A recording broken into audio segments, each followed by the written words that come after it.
the birth of a brand new universe, and what comes with that is a new god of destruction.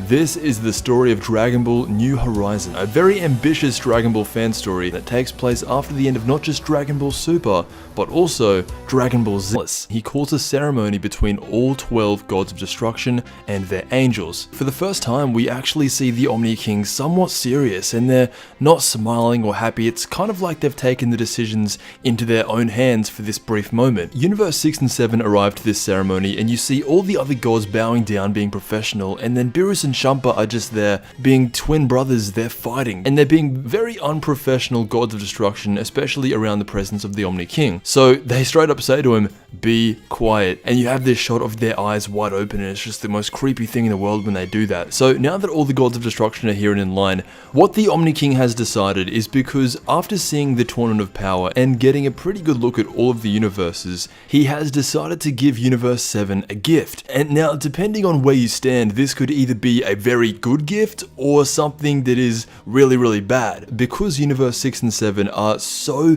drastically similar to each other, opposed to the other universes, the Omni King decides that he is going to fuse Universe 6 with Universe 7, creating the first ever super universe. All the other gods of destruction are shocked, but they don't speak out about it. This is now a mixture of everything from Universe 6 and everything from Universe 7. The Grand Prix says that this new universe is a necessity to keep safe, and it must be placed under the guidance of a more responsible god of destruction. So straight away, Beerus and Champa are out of a job. From this moment, Beerus and Champa are no longer the gods of destruction, but what shocks them the most is that within 48 hours, they have to find a replacement. It is up to them. So that sets the stage for what this story is about. Universe 6 and 7 have been combined, creating a super universe that needs a more responsible god of destruction. Now, Beerus and Champa are not happy about this at all. Beerus says, I'm not old enough to retire. This story eventually cuts over to Goku, and we see him in his blue gi post Dragon Ball Z Goku, and he's fighting against someone that we don't get to see yet, but whoever he's fighting is pushing him up to Super Saiyan 3,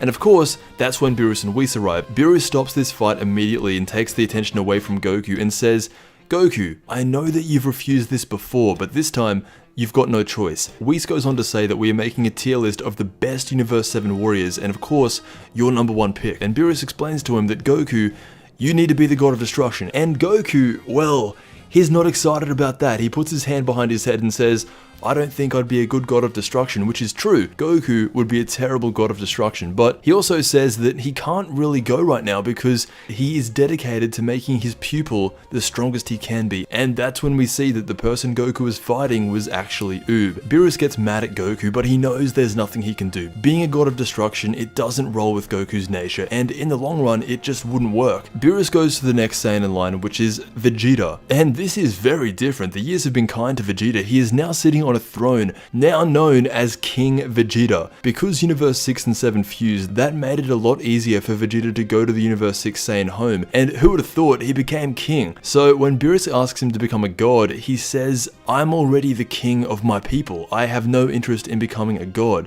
That's what he says. Beerus is just like, well, you're not Goku. So now Beerus is out of options. Aside from Goku and Vegeta, who else could possibly be the god of destruction?